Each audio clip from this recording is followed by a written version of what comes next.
Thank you for joining me today as we celebrate the third Sunday of Easter on April 26, 2020.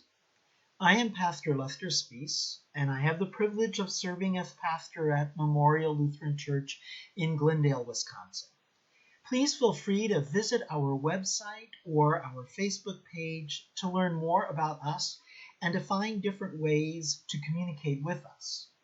Today's message is based on our readings for the day, which include the gospel lesson from St. Luke chapter 24, verses 13 through 35. Now, please feel free to read that passage before listening to the sermon, or feel free to listen to it or read it after you listen. Either way, I just want you to know the context for our message for today.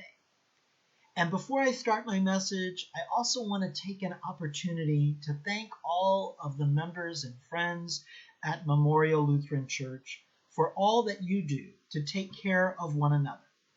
We have had some health concerns in our congregation, as well as other things that our members have had to face in these trying times. But you have been there for one another through your calls and your cards and all of the efforts that you have been doing to make sure that everyone is safe and well until we're able to be with each other face to face once again. Thank you for all that you do. And thanks for including me when you know of ministry concerns.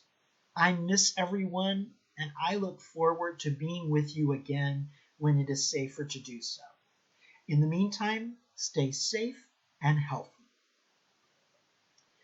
In the Sundays that follow Easter, we go back and forth a little bit between the Gospel according to St. John and the Gospel according to St. Luke. Well, today the Gospel comes from St. Luke. And in that Gospel, we hear the famous story of the road to Emmaus. And the Gospel tells us that it's the same day. That is, it is still Easter Sunday. And on that day, two of the followers of Jesus are on their way from Jerusalem to Emmaus, which was about a 7-mile distance. On foot, that would mean that the journey would take at least a couple of hours. This was not a simple little stroll, but a trip with a little length to it. While these two followers were walking, they were discussing the events of the day.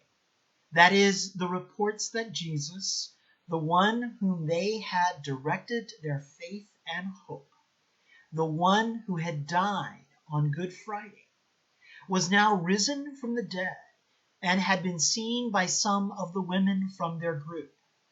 This is not unlike something we might do. As we journey through our week, it's not unusual to spend some time discussing the events of the day. On the first Easter Sunday, the focus was on the events of the resurrection of Jesus. And naturally, this would occupy at least some of that long time spent walking to Emmaus. And while they were walking and discussing the events of the day, someone suddenly appears with them on the journey. It happens to be Jesus, but they do not recognize him. As far as they are concerned, this is just another stranger. This stranger, who in fact was no stranger at all, makes the first move in initiating a conversation with his followers and fellow travelers. He asks them, "What are you talking about?" They stop their forward motion for a while, they stand still, and they have sad looks on their faces. They then tell Jesus about himself, about how he was handed over to death and crucified. For them, everything had taken place in the past, and there seemed to be no future for them with Jesus. They note how they had hoped that he would be the one to redeem Israel. That was their past expectation. Their present and future seemed to be hopeless. Jesus had died, and with his death, their hope for redemption had also died. They also explained how they had been astounded by reports that Jesus had been raised from the dead. The disciples weren't the only sad people that day. Jesus was also greatly saddened by his followers' interpretation of the events over the past few days. He called them foolish and slow of heart to believe. They had assumed that death was an unfortunate and necessary ending to the life and ministry of Jesus. They had assumed that if Jesus had remained alive, he would provide redemption for Israel, not to mention for the rest of the world. Jesus, pointing to Scripture and interpreting the promises and expectations of Scripture, showed that his death was necessary and that it was only through his death and resurrection that true redemption would be realized for Israel and for the rest of God's creation. His death and resurrection was the necessary and logical conclusion to the promises and expectations written about him in Scripture. His death was not an end to the hope of redemption. His death was the fulfillment of all spoken about the Messiah in Moses and through the prophets. And because it was the fulfillment of all promises and expectations, there in fact was hope for redemption. And not only was there hope for redemption, there was the promise of redemption as well. His death and resurrection made hope possible for the present and the future. His followers had given up on hope. Jesus came to speak once again words of hope and words of promise. Finally, as they neared the village of Emmaus, where they planned to stop, Jesus continued to walk. But his followers protested and invited the stranger to join them and stay for the evening. They offered hospitality to the stranger. They offered food to the stranger. They offered the stranger a place to stay for the night. They followed the customs of the day, and they followed the commands of Jesus to reach out to the stranger and to offer help to those in need. The stranger, Jesus, took them up on their offer and stayed for the evening. At the evening meal, when Jesus was at table with his host, he took bread, blessed it, broke it, and gave it to them. Jesus had done this at least once before, on the night in which he was betrayed, the night in which he shared with his disciples the Last Supper.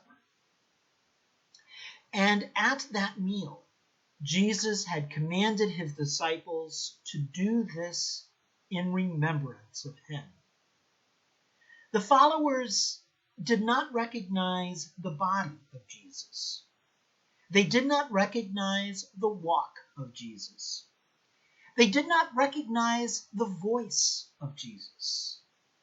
They did not recognize him even when he preached to them as he interpreted the Scriptures.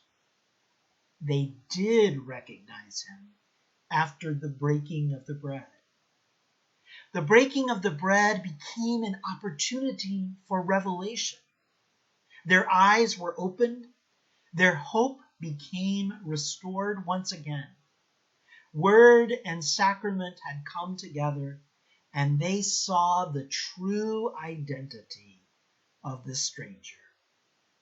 Their response to this encounter was an abrupt change in their journey plans.